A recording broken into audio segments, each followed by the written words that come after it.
So on today's episode of You Totally Need a Different Vehicle for Every Day of the Week, we drag home a square body Suburban and try and put it back on the road.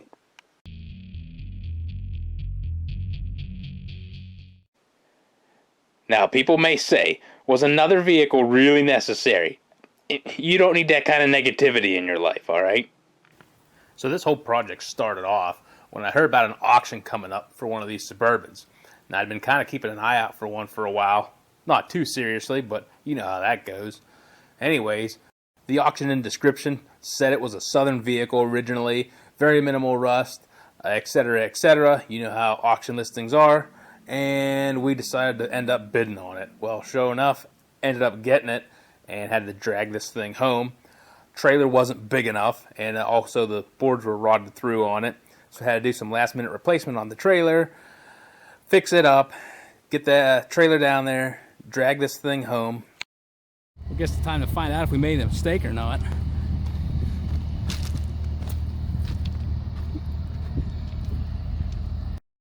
I like how that got added after the fact. I mean, I guess this is a factory weight savings.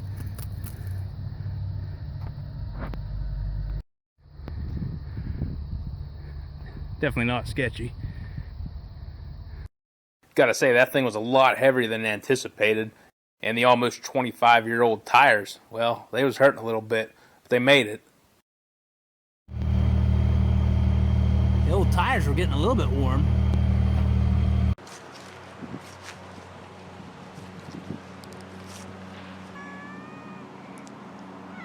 Hey, you better do your job on this one. Oh yeah, 3/4 ton.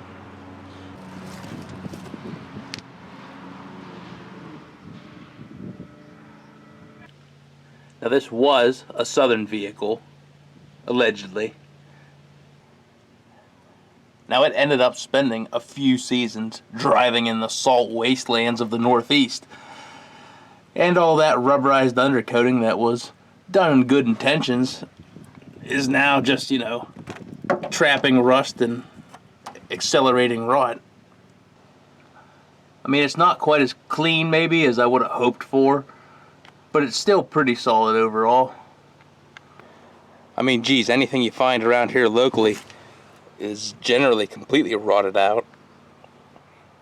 Actually dealing with something that has mostly just surface rust is kind of refreshing. Yeah, that new tires line, that wasn't quite accurate. Shock bushings are sort of optional.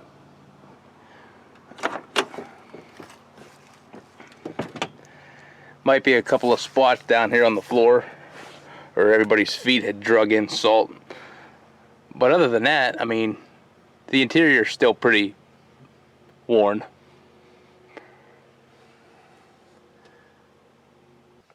$314,000.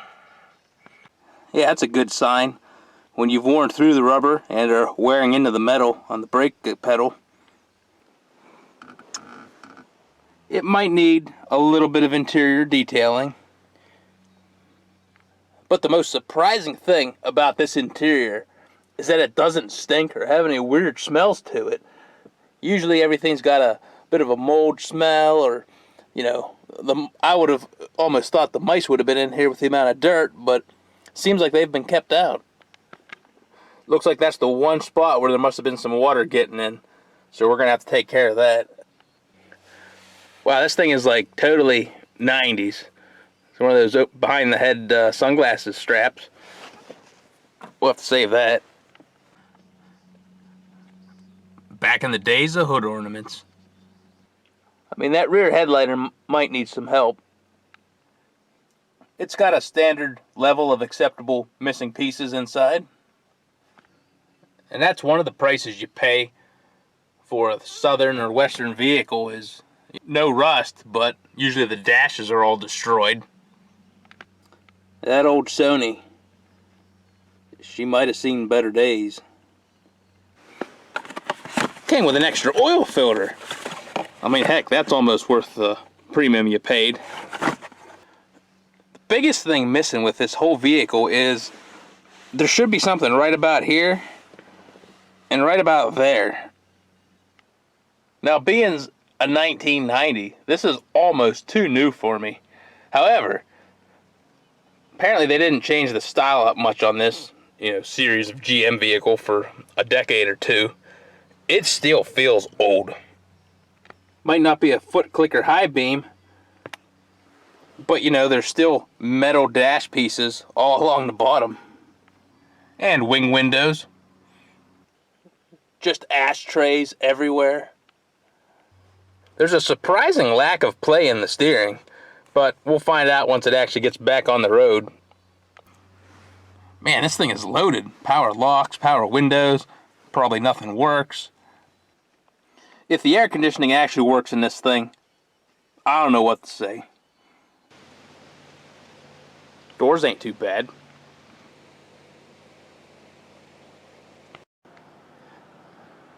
Can't really figure out how to get the hatch open. There are a couple spots though that will need attention.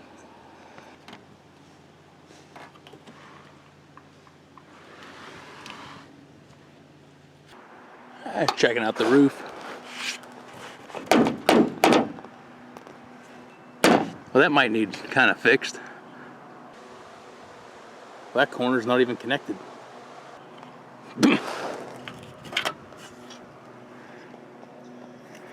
762 by 39. We'll just leave that there.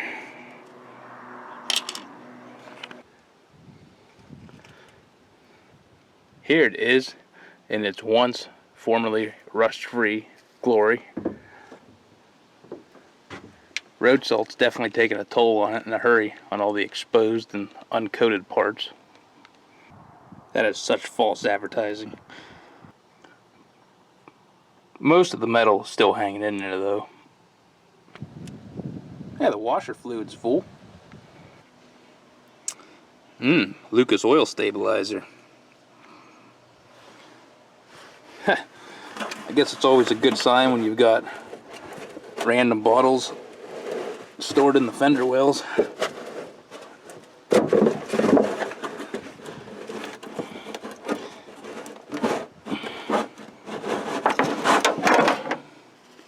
Yeah.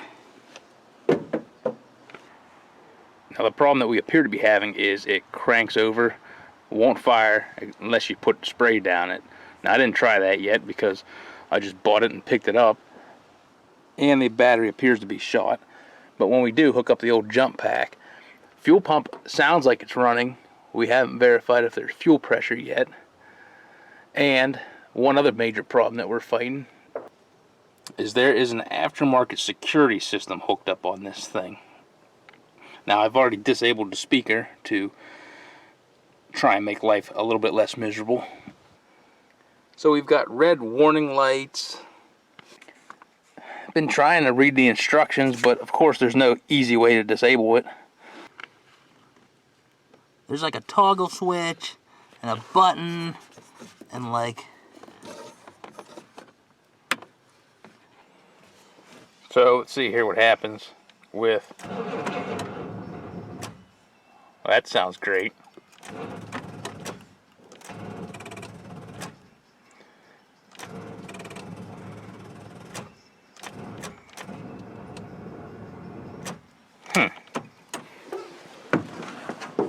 Another dead battery? Sorry, charger. On to the third battery now. Sorry, plow truck. This alarm.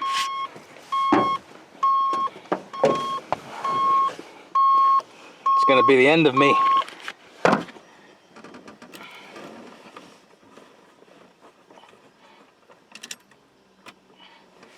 You gotta like turn the ignition on while holding the button. Well, let's see if it cranks any better with the third battery.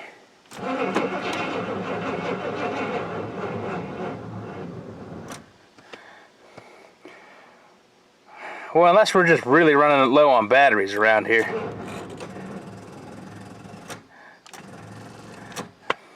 What the heck? I really don't like how every time you turn the ignition on and off, it tries to lock the doors. Sorry, tractor. Tractor battery number 4. Whoa. We got something. And it's raining outside. However, gives us a chance to see where that leak is coming from. So what we've been able to determine thus far, the fuel pump is running. It's getting some fuel at least up to the throttle body. Not sure if it's enough pressure or not. But when you turn on the ignition and when you crank it, there is 0 fuel coming out of the injectors. So again, maybe not enough pressure, or there's not a signal getting to the injectors to cause them to fire. So we scrounged up a battery here. We're going to turn on the ignition to let the fuel pump run, and then tap some power onto the injectors to see if they squirt.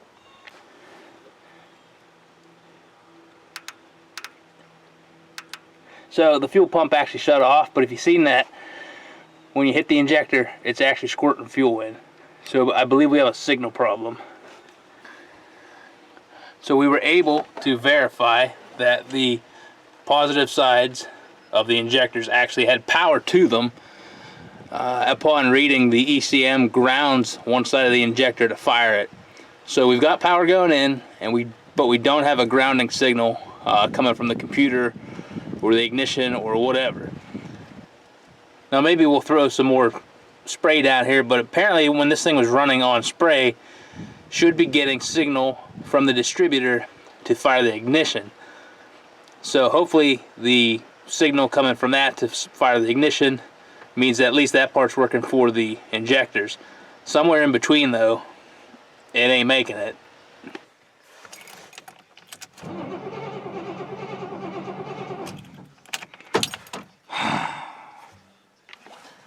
Well, we threw some gas down in the throttle body because we just can't take it no more. See what happens, I guess.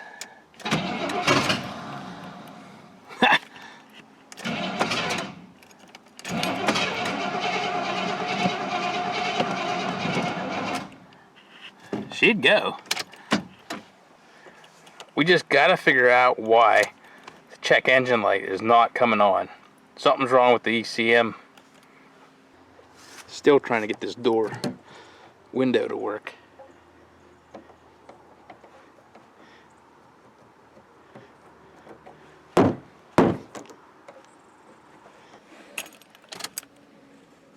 So apparently though,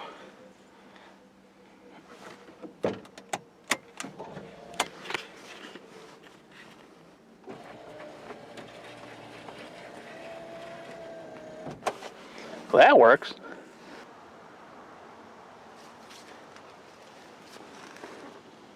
All right. Still got minimal rust. So we have been trying quite a few things. We've ran dedicated grounds to the chassis, the engine, the ECM, no change.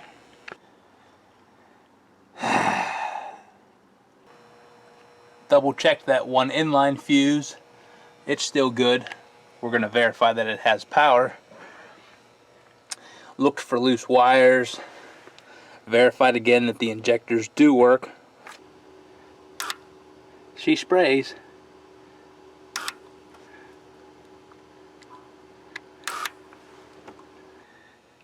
Been looking for loose wires, grounds. Haven't found anything yet. We're down to the point of using blurry secondhand copies of wiring schematics to try and track stuff. Man, sometimes I just really wish there was a way that you could get rid of all that computer stuff. Alright, so we were able to verify voltage at A6 coming into the ECM. So the ECM should be getting power. Next up, we're going to try and plug this back in, and A5 looks like the check engine light, which we're not getting on the dash. So if we're getting power out of here for the check engine light, then there's a problem with the bulb. So that should be going to the check engine light, which is not on. I can't do this anymore, man. Well, time for the cavalcade of parts replacements. we're just going to start throwing parts at this thing until we figure something out. And the first thing is the ICM. Doesn't look like there was much of that conductive heat paste underneath there, so maybe this was it. We're going to throw her back together and see what she does. It's like a toaster strudel. Probably doesn't taste as good. I mean, the cap and rotor's not the healthiest, but that'll get replaced eventually. I swear this alarm.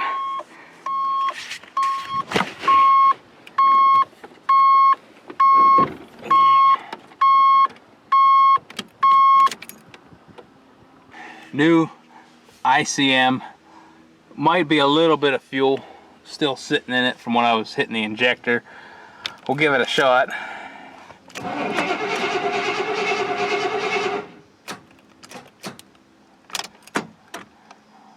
Alright, well, we lost battery connection. Maybe.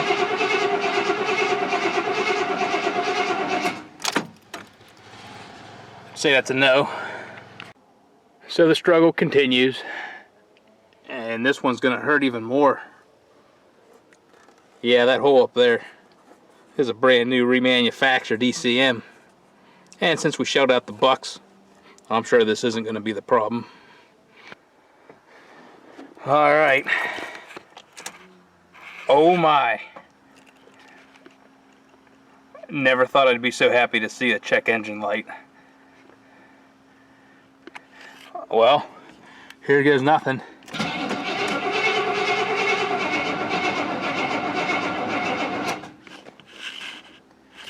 Well, yeah, I guess there is nothing.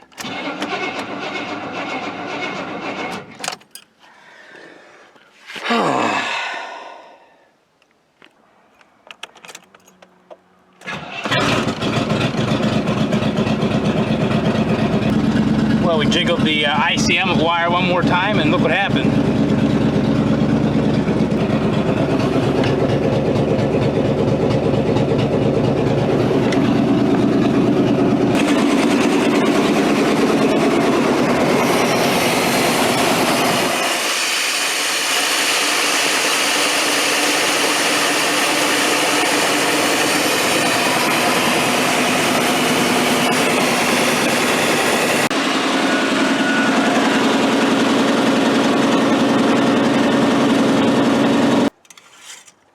We should probably see if there's any training fluid in here.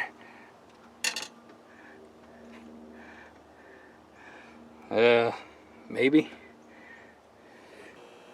Well, there was nothing in the transmission, so we're going to throw in some period correct fluid.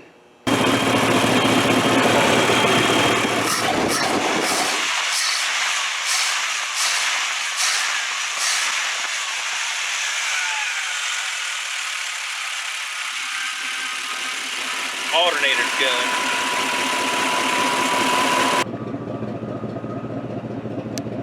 Waiting for thermostat to open up.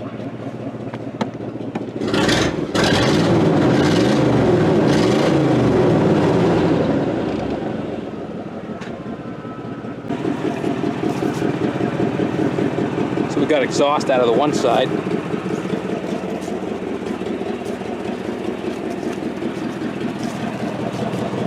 And what I thought was condensation is actually gas running down the exhaust pipe. That ain't gonna be good for economy. Looks like one of the return or supply lines must have a leak. Well, I wonder if the fuel gauge is either starting to work or, boy, this thing burned about 8 gallons of fuel otherwise. Well, let's see if we've got any gears. Whoop. Reverse. Ha! Kind of disappointed that it actually works.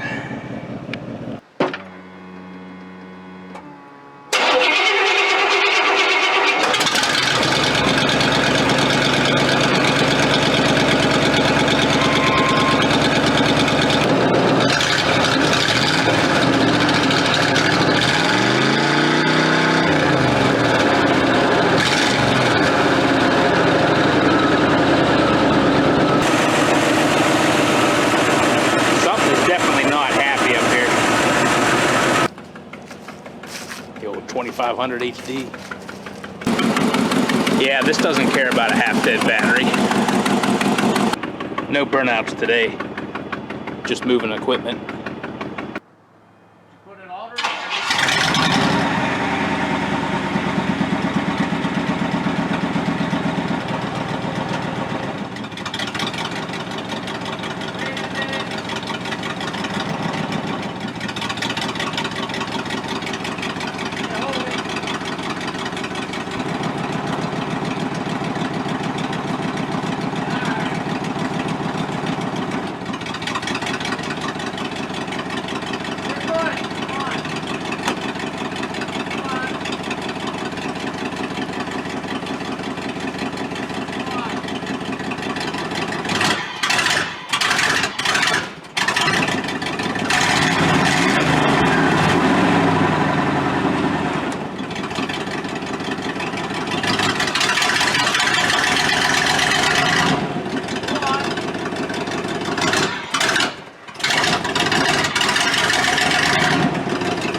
Now normally, you want stuff to spin freely. That sort of spins. That doesn't really spin at all.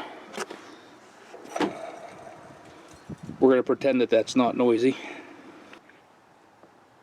Water pump feels good. So we got the old Napa, remanufactured, 2005. Believe it or not, that's actually halfway through the life of the Suburban. And it turns out this has the free-floating bearing modification, you know, to reduce rolling resistance.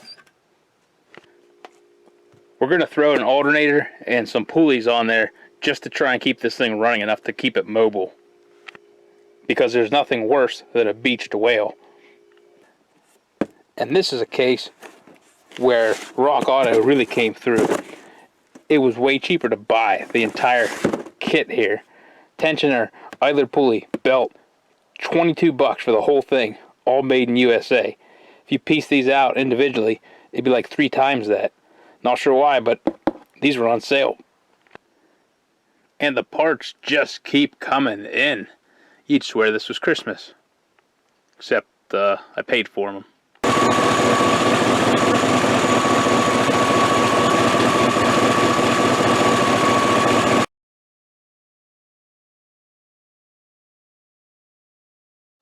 So the yard is just muddy enough to start working on this thing again. One of the first orders of business is trying to figure out where that water leak is coming from. It's been draining down onto the floor, which we had previously ripped out all of the other fiberglass, header insulation, and other stuff that was down there, just rotting things away. I think it might be coming from the windshield. Those running boards are bothering me. Getting rid of the running boards will help get to that rust access. Apparently those weren't as solid as first thought. Also pulled off those hubcaps, which for some reason appears to make the whole thing sit lower than it really does. Oh yeah, that looks a whole lot better. And it's amazing that there's still some rocker panel left. Well, we've been getting angry at this car alarm. So we just started going at the wiring harness with extreme prejudice, chopping things out. This whole part was sort of sandwiched in the ignition switch wiring. So that's gone. Hacked out the switch and the button. Bunch of relays. Not really sure what any of these wires do hooked up to the car alarm system, but if it's there, it's gone. And no sparks.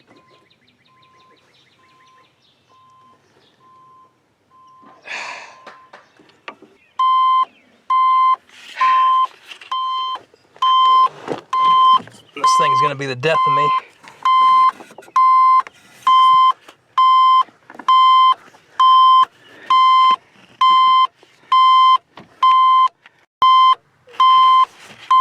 There it is. Little black box. Yeah.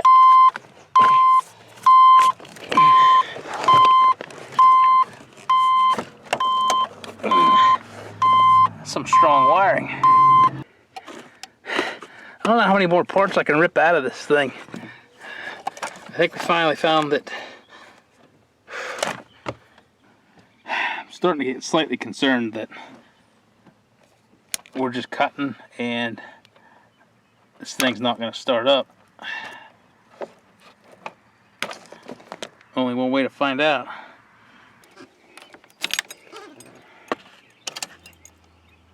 I hear a fuel pump.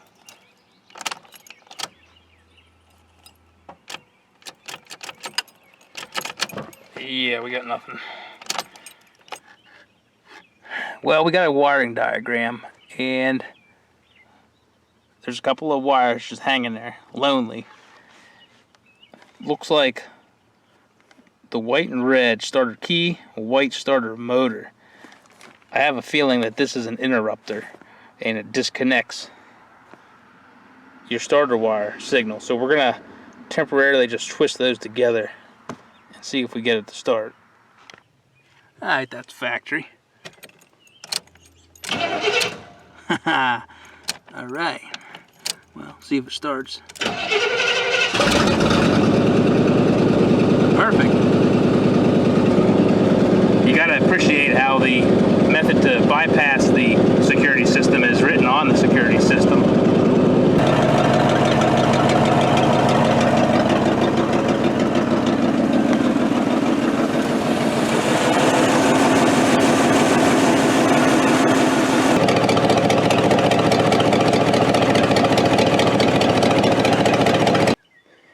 Looking over some wiring. See this little guy.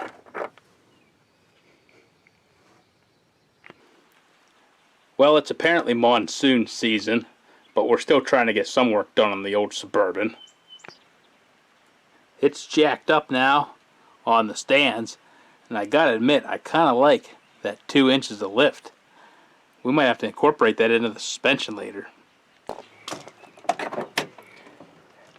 Now, I should have made a list of the things that need done.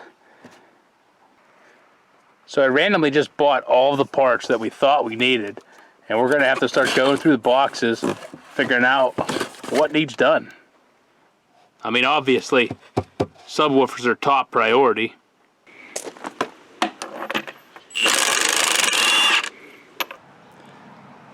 Well, the auction might have said that these tires were new, maybe 15 or 20 years ago.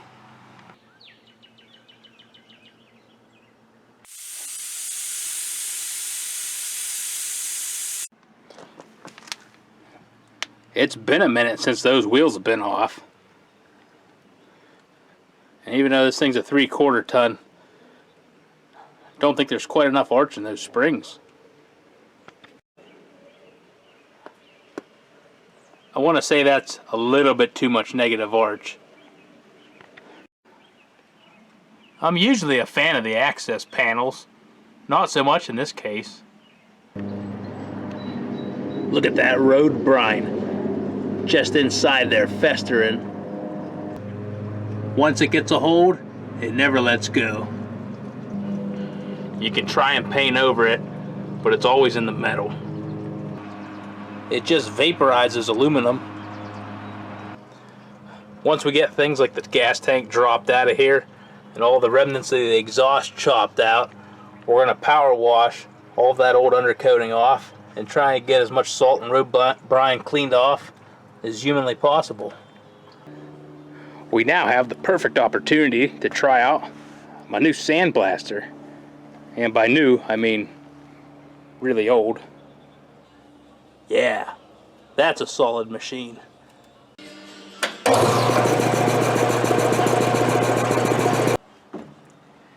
It's not doing too bad of a job.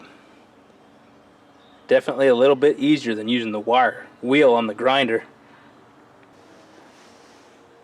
There was a concerning amount of weights on these wheels. Hope we don't need to do that when we mount and not balance the new tires. Oh yeah, they're coming around now. Now, it doesn't happen often, but we're actually going to paint something and try and make it look half decent.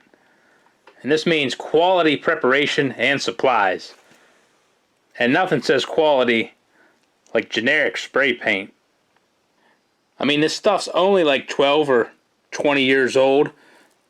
Heck, I used this to paint the three-wheeler gas tank a long time ago, so it's got to be good. I had to shake this thing for like 5 minutes before the ball ever broke free. Man, look at those wheels. Only one minor problem. They're Ford. That's gonna hurt the resale value. Well, luckily the gas tank's over half full. That skid plate. What a disaster that skid plate was. All the bolts were rusted. Had to cut 2 of them, trying to avoid a gas tank fire. Now we're just fighting the gas tank straps. A little bit more rot than I first anticipated. Well, the old fuel tank's looking a little bit worse for the wear. Don't even think there's a chance of getting that sending unit out of there and still having a good sealing surface left. I think we're gonna have to break down and buy a new tank. Seemed like it was leaking from one of the seams when I was kind of pulling the tank and dropping it down. Giving everything a thorough pressure washing to get any remnants of the salt and blow away all that rust and scale. Trying to use the pressure washer to break free all the rusty areas. That way we can undercoat it and stop the progression of rust. Always seem to open up more access ports. I mean, that's supposed to be there, right? The old rubberized undercoating, you know, it works for a while if it's applied when new, but then it just holds all the moisture and the salt and road brine and ends up making them rust out even faster, in my opinion. Well, those rotors are good enough for now. And the old pins holding the brake shoes on have left the building, so we gotta replace those. Good news is that hardware kit was only a few bucks on Rock Auto. Well, spoke too soon. Apparently we don't have the parts we need. Just gonna put that up there in the miscellaneous parts pile, never to be forgotten. So we're grinding away, trying to get the floor patched up here. So instead of welding in the patch panel, we're gonna just paint the floor with some heavy duty mill grease that's waterproof, and then pop rivet the whole shebang in there. I mean, isn't paint and grease a legitimate form of bodywork? Well, that might not be my proudest work, but you know what it is? Done. Just when you think you're making progress, the old jack stand won't let the bolt out. Well, we've reached the stage in the build where we're getting into those unnecessary modifications. But there's a great reason to justify it. You see, all of the other exhaust is completely rotted out and cracked down there. So, what can fix this? Headers. Was kind of on the fence about actually putting headers on here. Every one of those bolts started to come loose though, so it's got to be a sign. And then a strange twist of fate, that sticker might be relevant again. That's one way to gain access to the spark plugs. You'd think that these might be going to the scrap pile, but I'm gonna have to save those just in case. Really thought that the plug wires all looked solid until I got to number 6. Corrosion, falling apart. Yeah, for as bad as they look on the outside, plugs weren't terrible.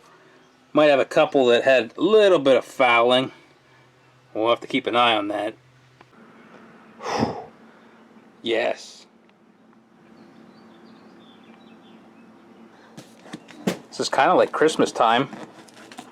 Well, except I had to pay for it. Well, these weren't super expensive, but they weren't exactly cheap. There's going to be some grinding required to get these flanges sort of level. There's some burrs here everywhere they drilled through. We'll give them a quick test fit, see how much pain and suffering we're in for, and then probably not remove the paint as recommended and just throw some high temperature spray can stuff over top. That'll definitely last for at least 2 heat cycles. Should have left them spark plugs out. Upon doing some research when switching to long tube headers, especially on these TBIs, they say that you're supposed to convert the single wire oxygen sensor. It's good practice to convert to a heated oxygen sensor, which there's an element down in there that gets it up to temperature right, and you get a more consistent reading apparently. If you don't have the cat and the manifold and all that in close proximity, not enough heat's built up to keep the single wire O2 sensor working right. So we're going to add in a bung onto the collector here so we can actually have the O2 sensor, and then we're going to also wire in a 3-wire heated O2 sensor. We're probably going to need all the help we can get to achieve double-digit mile per gallon numbers.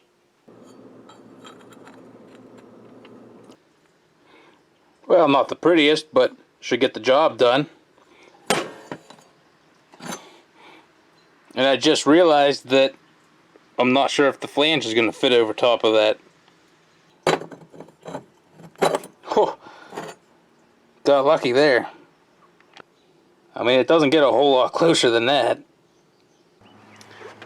Since we're this deep, might as well pull off the wannabe carburetor and go through it. Well, now that we're clearing up the top end around the intake, there's a suspicious amount of oil seeping through the bottom of the intake and a bit of coolant coming through the top. Looks like we're doing intake gaskets. Not 100% certain, but I'm going to take a guess that these passages and some of these vacuum lines shouldn't be 100% plugged with carbon. I mean, there's just like chunks of it. It's definitely been a minute since this throttle body's been apart. The O-rings were swelled so bad that they basically sprang out of here as soon as we got the injectors pulled. I don't know why there's so much nastiness down there in the back side of this fuel regulator. Possibly the diaphragm was leaking. An interesting thing that I've ran into on this vehicle, especially since it has a lot more miles on it. Usually, if you have good quality OEM parts that are still working, there's a good chance that they may keep going for quite a while. I've found on this Suburban, however, a lot of the parts are already aftermarket.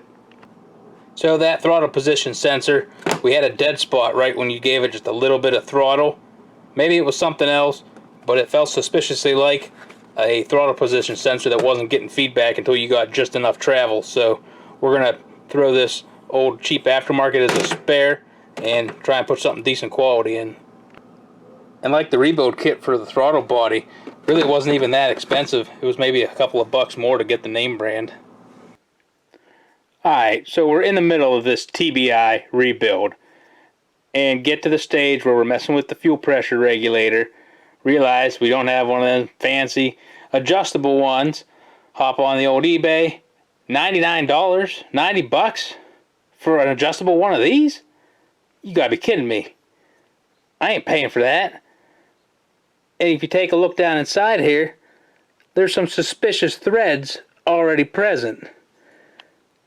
Looks like this is kind of the adjustable little spring socket here that rides up and down if you need to adjust the pressure. But when you look in the back side, no adjustment. Then you start scraping on that. That appears to be some type of a solder or low temperature melting point metal that they deposited in there to make this non-adjustable. Preset from the factory. We're going to try and unset this thing from the factory, make it adjustable, and if we destroy it, well, we ain't out nothing because we'll have to buy an adjustable one. On today's episode of Will It Melt? something's gonna happen. Oh, she's starting to reenact the old space shuttle. I mean, she's definitely getting hot. Okay, so apparently that's not a low temperature melting metal in there. Okay, so the new step one is to heat treat the fuel regulator body. Well, upon further inspection, we liquefied the internals of this thing. Alternate strategy. What? I think it just broke free. Okay, so plan C was to just run a hacksaw down through there, make a notch for a screwdriver, and now you can turn the inner bolt. So that thread appears to be either an extra fine quarter size thread or some type of a fine metric thread. I can't find a nut that actually works on it. At this stage, we're going to have to reconsider our molten mistakes here and see if it is worth trying to find maybe a cheaper adjustable pressure regulator. We could definitely hack something together and make it work, and I just may add in a spacer here and just wing it on the depth. You know what? Screw it. That's our new pressure regulator. You watch, that'll probably come out right on 14 pounds. This is a case where people may say, see, you failed. Should have just bought something from the beginning. If you were going to buy it anyways, what do you got to lose actually trying to figure out an alternate solution? I'm going to even revisit this at some point. If I can find a junkyard TBI, we're going to try and make our own adjustable regulator out of the stock one without having to buy any parts. Never give up. Okay, trying to compress this diaphragm with this much spring preload might be one of the most frustrating things ever. Not the first time zip ties has come to the rescue. Yeah, after we grew a sixth finger, we figured out that there's these extension bolts here for assembling the regulator. There she is. Yeah, we'll give it a new fuel filter. Got to pillage the old axle for parts. So we attempted to swap over the manual locking hubs, because apparently only like to do things that make your life harder. However, there's 5 bolts here, 6 bolts on the manuals, so gonna have to swap out this whole hub assembly at some point. Makes you wonder if maybe a couple owners back, if that guy had owned this thing since new and that was kind of his procedure. Maybe why it was able to last all them years and miles.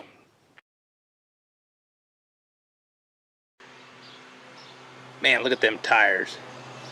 They got at least another 10,000 miles left in them. Well, things are escalating quickly at this point in the process of pulling off the intake manifold. Lots of fragile wiring. Not sure what that EGR is still doing there. But apparently we got to take the ignition off to get the intake off. So that's coming out. Needs a new water pump, obviously. I mean, the thought crossing my mind to put new heads on. Nope. Gotta cut it off. Freshly power washed. New thermostat and gasket. And we cleaned out 99% of the crud that was down there in the bottom. Really wasn't too much sludge. Mainly just debris that fell in there. Since this thing's already out, we're going to try and add some more reliability by replacing the very cheap control module and also the reluctor pickup magnet thing inside there. It's kind of hard to see, but it's cracking pretty bad, and you hear that over time those go out, so never be an easier time than now to fix this. And once again, we're spending the big bucks. Well, if that little magnetic coil didn't need replacing before, It does now. Eventually got the old one out of there. Now we can clean things up, put her back together. Did some research. Apparently that cracking is somewhat normal, so we're just gonna let that ride. This thing's like $125 to replace it. Well, we got the new water pump ready to go on. Must be some type of flow enhancer.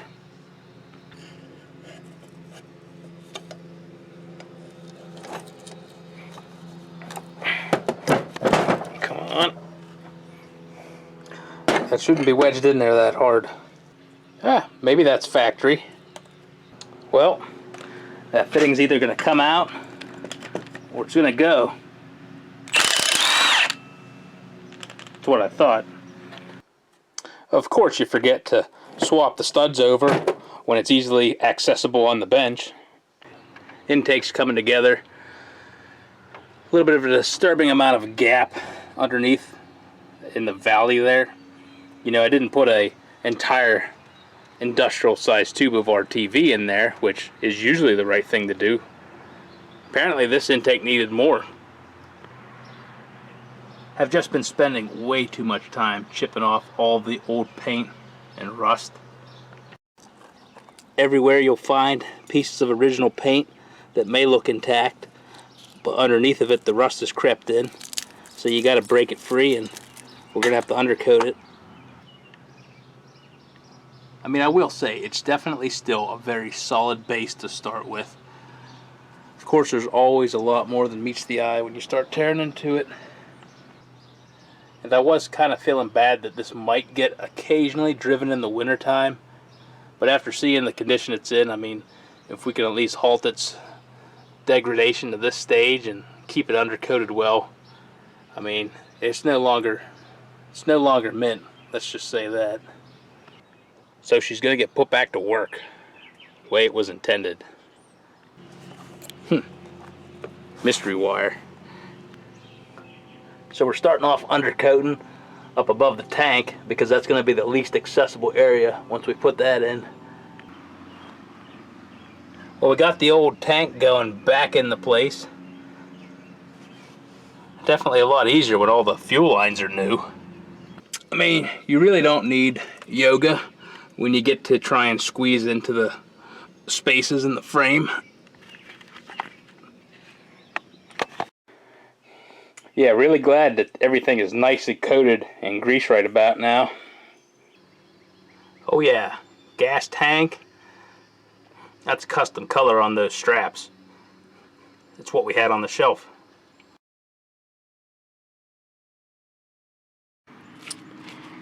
Lots of anti-seize, but the headers are going in. The fit's not too bad actually. Only thing it's pretty close to is the starter down there. Gonna have to reroute some of that wiring or maybe add in some insulating guard plates or foil tape to try and keep that thing from melting.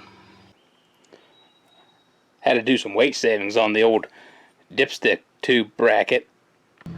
Now on the underside, the only things in the way were these transmission cooler lines and some vacuum lines on the passenger side, but well, we're going to be getting rid of that Automagic tranny anyways. Driver's side has a bunch of linkages we're going to have to try and dogleg around. Or just, maybe we just do the transmission swap now. I'm trying to avoid double work, but to a certain extent we're going to have a little bit of that just by trying to get this thing on the road quickly. Might not golf, but the T's make excellent plugs. Forgot that we ordered a new set of plug wires, so might as well put them on. Got the old firing order figured out. Pretty sure that the motor, I lined up TDC, however, rotor was pointing to the back there, so we're just 180 out. So we're back here now. We put on the distributor as it should be. Fingers crossed everything's good. I glanced at the instructions here and it says about adding heat shields, and you know, we're just gonna forget that we read that. I mean, the headers should run a lot cooler than the factory manifolds. We'll clean that up with zip ties later. Well, there's the new radiator. The old one I don't know, might see if we can still get it repaired at some point, but for convenience sake and, well, heck, the cost right now, we're going to throw one of these cheap aluminum aftermarket ones in. I mean, knock on wood, I've had surprisingly decent luck with some of these cheap ones. So that'll probably end once we install this. This is like one of the few parts going onto this truck that's actually lighter than it was from the factory. Everything else is just adding weight. If you're going to reuse hose clamps, always throw a couple of drops of oil down in the worm gear. The rad's in, bottom hose is in. Things are starting to go way too easy. Oh, I forgot to put the other motor lifting point in. I guess we'll just save that in case we need it. See, those zip ties are actually an upgrade since they won't rust. Gonna do the right thing and filter all that nasty old antifreeze before we put it back in. Got the coolant topped off. About ready to throw some gasoline in here and see what all we messed up in the process of trying to fix things. See what happens. Now I got the distributor already loosened up a little bit because I know we're going to have to tweak the timing. And well, there's that brown wire that you got to disconnect to disable the TBI computer advance. Oh yeah, at least it's like 110 degrees in here.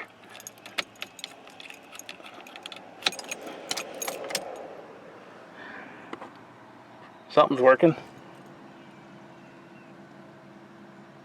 I think I hear the fuel pump. We're in park. Alright, it's cranking. Let's go make sure nothing's on fire.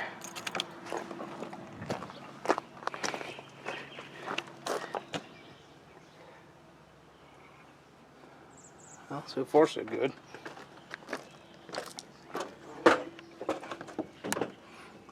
Wow, even looks like there's some fuel down in the bowls.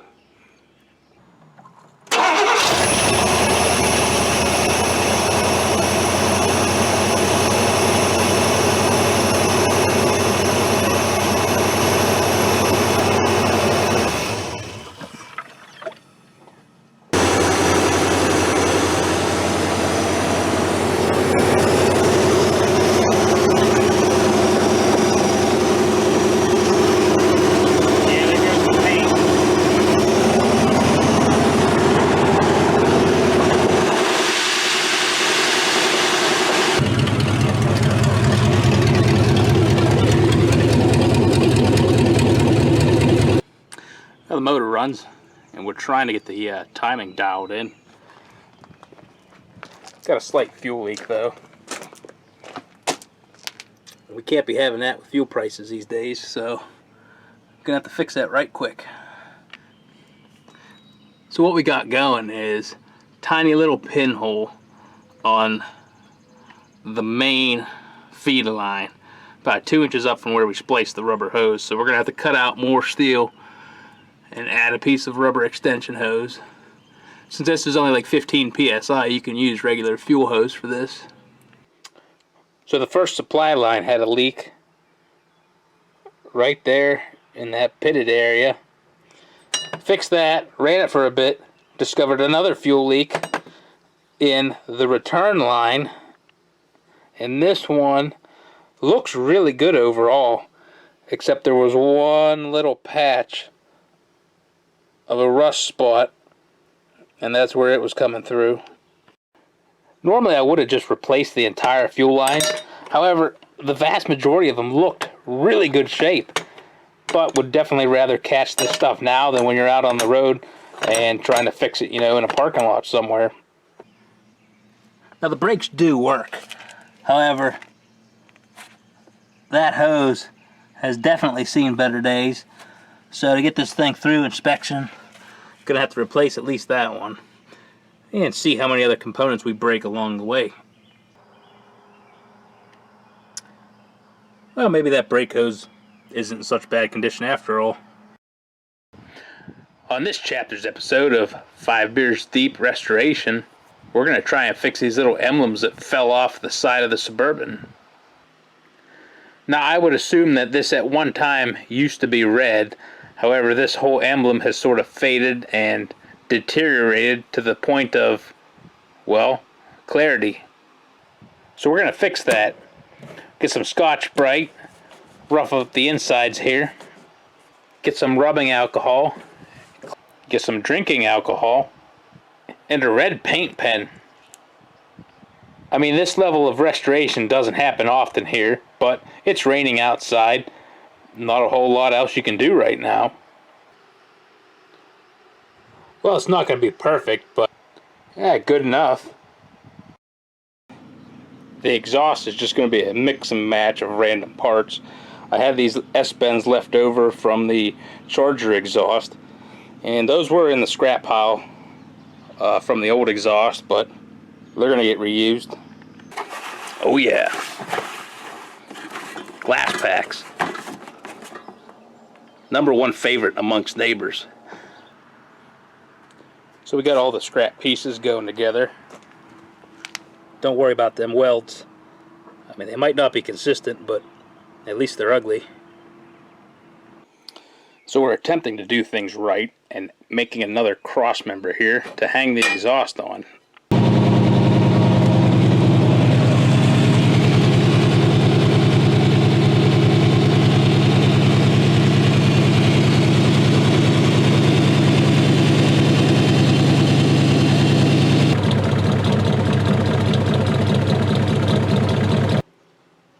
So much time spent cleaning up used hardware. Drilling out washers to a custom size. Alright, talk about lipstick on a pig. Brand new shocks, and those bushings are completely gone inside the leaf springs. But we're going to come back around to the suspension here once we swap in the new 14-bolt full floater and the transmission and stuff. At that point, we'll go through all of the leaf spring bushings and probably end up replacing a lot of hardware too. Decided that the brake lines should be replaced. There's these old armored wire bound ones, and you never can tell where a rust spot might be starting in them. So since we're this deep, might as well replace them. Using the copper nickel for this. So the main thing you got to watch out for with brake lines is just making sure they're routed so they don't rub or chafe on anything or flex and break. After that, the routing's up to you. It could be freeform, you know, express your art. Oh yeah, that headliner, not so mint.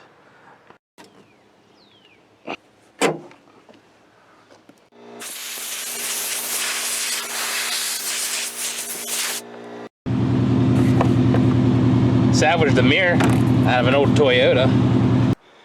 So we're changing the oil, and you remember that free filter that came with the truck.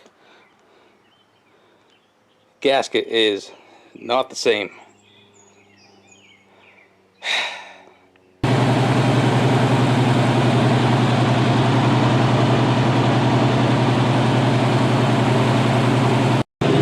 Still got to do some interior work. The bottom bumper is too distorted to get the grill out. Got the proper tool though. Well, that's better. Got to remove that old unused auxiliary transcooler, I'm guessing, and see if we can't fix the horn.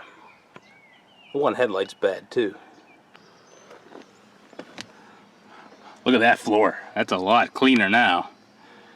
But anyways, we discovered that during the Rampage removal of the car alarm system, we accidentally pulled out the horn relay, the beeper thing, four-way flasher.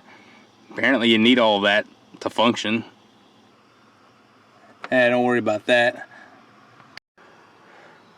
Spent time actually kind of cleaning some of the interior grunge out of here. I just couldn't take it no more. And the roof is almost completely defoamed. Gonna try and adjust this drag link here to get the steering wheel somewhat straight. The performance cold air intake there doing its job. So at the moment I found out I need a new tie rod end out there on the drag link. And instead of buying something from the store, we're just going to scrounge this one off that old axle there. I mean, that looks in solid shape. So we yanked off the old steering stabilizer off that axle just for the heck of it. And wouldn't you believe it, when you pull the shaft out here, it is like brand new. You can feel the thing is still full of oil. Not bad shape at all, except for all that rust. Now it would work for a little while until all these pits basically destroy that seal and all the oil leaked out. We're going to try and save this thing though. What do we got to lose? Going to get some JB Weld after we clean up all this pitting real good with some alcohol or carb cleaner. And we're going to smear this all with JB Weld to fill in them pits. And then we're going to sand it, smooth it out, and basically remake a surface on here. Heck, if it only gets us a season or two, that'll still be a win. Alright, she's all cleaned up. Let it dry out a little bit. And then time for some JB Quick Weld. Ain't got time for the original. Oh yeah. Mix that up.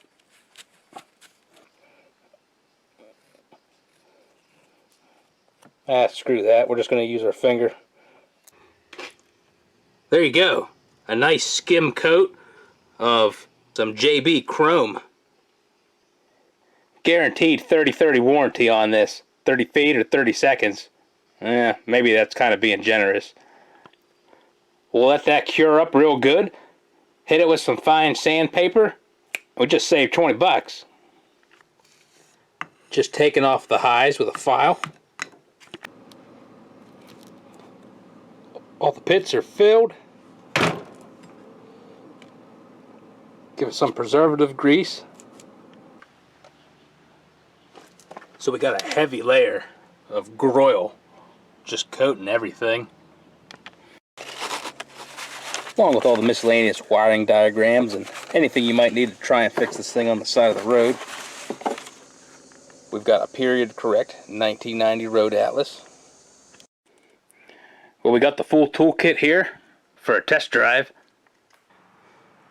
Most everything's functional, except for the radio, which is a pretty big problem. But we'll have to make do for now.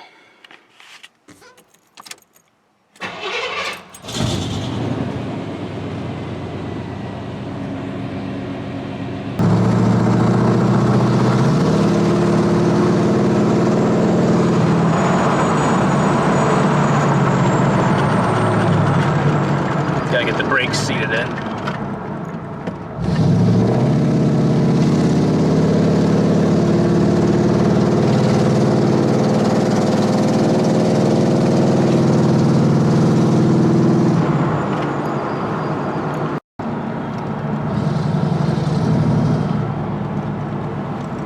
Steering's not the best. And it's coming around. The last, final, most important thing is a radio. Everything else is pretty much just secondary at this point. So there's a couple of contestants for the radio. We've got this recent addition here from an old Toyota. It's got the cassette player. Or this one that's been sitting in the pile for a while. And it says it works. I guess that's literally from the pile. So we had one out of four speakers. Math is hard. And we actually scrounged one of the ones that was randomly stuck to the fridge here, putting it back in service. And that basically wraps up the Suburban project for right now. Over the summer, fall, put about 2,000 miles on the thing, and runs pretty good actually, all said and done. Wish it was a manual. That's coming next season. We're actually going to take it back off the road, drop in the 4-speed, different rear axle, redo the suspension, take care of a bunch of little minor issues that have been going on with it as well. It's been a lot of fun driving it though. Gets a lot of thumbs ups, and well, 10.3 mile to the gallon may not be the best thing when gas is over $4. So until next time, keep your standards low and your fuel costs high. Wait, that ain't right. Keep your mileage low and your spirits high.